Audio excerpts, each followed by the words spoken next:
உத்தராகண்ட் மாநிலத்தில் திருவள்ளுவர் சிலை அவமதிப்பு, ஆந்திர அரசு பாலாற்றில் தடுப்பணை கட்டுவது ஆகியவற்றை கண்டித்து சென்னை வள்ளுவர் கோட்டம் அருகே நாம் தமிழர் கட்சியினர் ஆர்ப்பாட்டத்தில் ஈடுபட்டுள்ளனர்.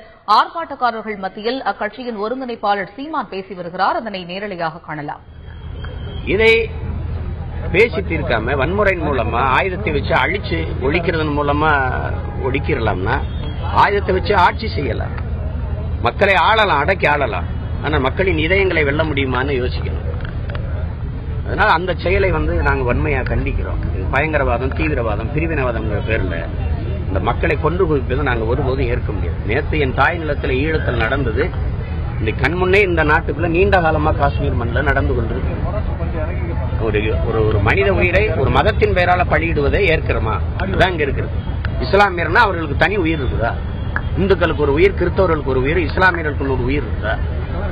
இப்ப அந்த மாதிரி அது ஒரு மதத்தை காரணம் காட்டி தாக்குவது நம்ம ஏற்க முடியாது. இங்க இருக்கிறவர்களா அப்ப பண்டிட்டுகளை தாக்குனார்களேங்கிறாங்க. பண்டிட்டுகளை தாக்கி அனுப்பியதுக்காக இப்ப பழிக்கு பழி வாங்குறீங்களாங்கிற கேள்வி நமக்கு எழுது. அவரு இப்ப இந்த முசாஃபர் வாணி கொல்லப்பட்டதுல தான் இது பெரிய பிரச்சனையா வெடிக்குது.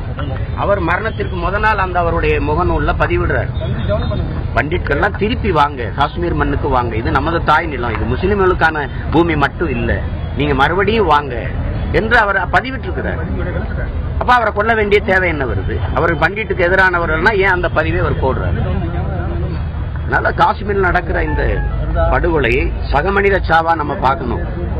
சாகிறது இஸ்லாமியர் தானேன்னு சைத்து கொண்டிருப்பதை அப்படி பார்க்க முடியாது. அது ஏற்புடையதல்லங்கிறதா இந்த கண்டன ஆர்ப்பாட்டம்.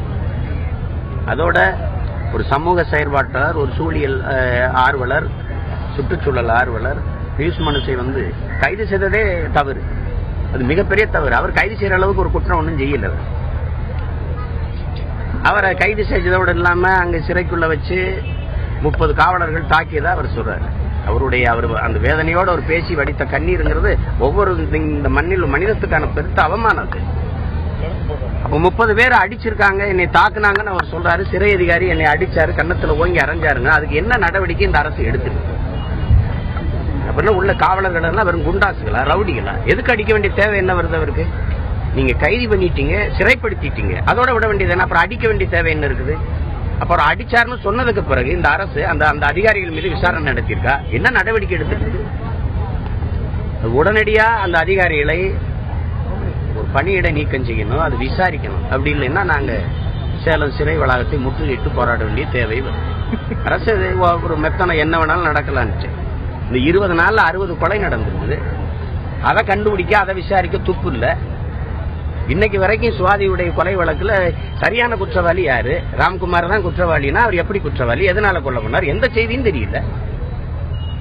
அதுல ஒரு மனுஷன் அரசு செய்ய வேண்டிய வேலையை அவர் செஞ்சிருக்கிறார். 200 ஏக்கர் ஒரு பொட்டலா கிடந்ததை எடுத்து மரங்களை நட்டு குளங்களை வெட்டி அவ்வளவு வேலை செஞ்சவரை போய் நீங்க அவரை போய் ஒரு குற்றவாளி போல, ஒரு சர்வதேச தீவிரவாதி போல அவரை உள்ள சிறைப்படுத்தி அவரை அடிச்சு அப்படி செய்ய வேண்டிய அவசியம் என்ன வருது? இந்த செயல்களை கண்டித்து தான் நம்ம இந்த ஆர்ப்பாட்டத்தை செய்யறோம்.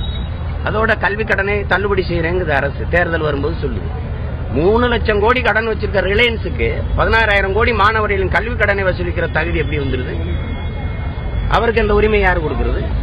நீயே 3 லட்சம் கோடி, நீயே கடங்காரப்பைய, நீ என்ன கல்வி கடனை வசூலிக்க வர? நீ அது தேவையற்ற அழுத்தங்கள், ரவுடிகளை வைக்கிறது, குண்டாசில் வச்சு மிரட்டி தற்கொலை செய்யற அளவுக்கு மாணவர்களை தூண்டுவது என்பது பெரிய கொடுமை. கல்வி மனித உரிமை, அதை கொடுக்க வேண்டியது அரசின் கடமை. இன்னைக்கு அம்மையார் ஜெயலலிதா ஒவ்வொரு நாளும் செய்தியில வருது, அந்த படிக்க முடியாத மருத்துவக் கல்லூரிகள் படிக்க விரும்பின அந்த ஏழை மாணவிக்கு உதவிட்டாங்க.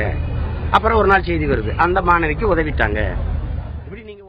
உத்தராகண்ட் மாநிலத்தில் திருவள்ளுவர் சிலை அவமதிப்பு, ஆந்திர அரசு பாலாற்றில் தடுப்பணை கட்டுவது, பியூஷ் மனுஷ் காவல்துறையினரால் தாக்கப்பட்ட விவகாரம் உள்ளிட்ட பல்வேறு விஷயங்கள் குறித்து கண்டித்து சென்னை வள்ளுவர் கோட்டம் அருகே நாம் தமிழர் கட்சியின் ஆர்ப்பாட்டத்தில் ஈடுபட்டனர்.